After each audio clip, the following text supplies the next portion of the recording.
আসসালামু আলাইকুম দর্শক, ওগান্ডা টিভির সন্ধ্যা 9:99 সংবাদে আপনাদের স্বাগতম। সংবাদটি প্রচারিত হচ্ছে ঢাকা সিটির হরমুজ প্রণালী থেকে। আমি খবর করছি ওগান্ডা টিভিতে। এদিকে পহেলা বৈশাখ উপলক্ষে সরকারের পক্ষ থেকে সারা বাংলাদেশে বিতরণ করা হচ্ছে ইলিশ কার্ড। ছোট নয় বড় নয়, সব নাগরিকদের দেওয়া হবে এই কার্ড।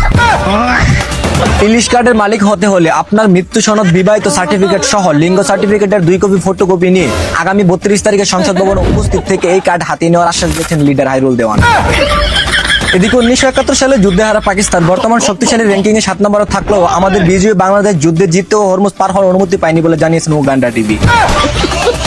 অন্যদিকে জনতার হাতে মার খেয়ে শাহবাগ ছাড়লেন কিছু হিজড়া মার্কা সমকামীরা।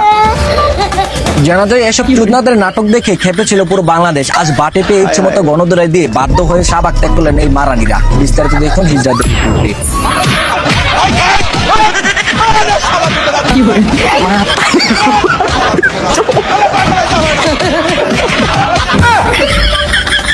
অন্যদিকে বিশ্ববারপার দর্শন বিল্লাল সহ আরো অনেকেই কন্টেন্ট ক্রিয়েটর সাইদের নামে 30 লাখ টাকার তোলার পারমিশন নিলে টাকার হিসাব বানাতে পারতেছে না বাঞ্চুদ মার্কা বিল্লাল।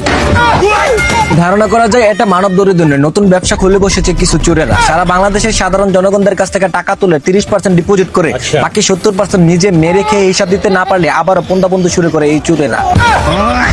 এবারে টিকটক করে আলোচনায় ভাইরাল হলে নাম্বার 1 পদবি লাভ করেন ফুলকন্যা ফাইজা। জানা যায় রাস্তা থেকে কিছু টোকাই ধরে নিয়ে চাকরি বা শিক্ষা ব্যবস্থায় না দিয়ে টিকটকের ইনজেকশন দিয়ে মাগি বানিয়ে ছেড়ে দেয় কিছু বাঞ্চুদ মার্কা বাঙালিরা। এদিকে একটা জীবিত কুকুরকে হিংস্র কুমিরের খাবার বানিয়ে ভিডিওতে মেতে উঠে বাংলার কিছু চুদনারা। ধারণা করা যায় যে দেশের মানুষের প্রতি মানুষের বিন্দু পরিমাণ মায়া নেই, সেই দেশে কুকুরের প্রতি মায়া তো বিলাসিতা।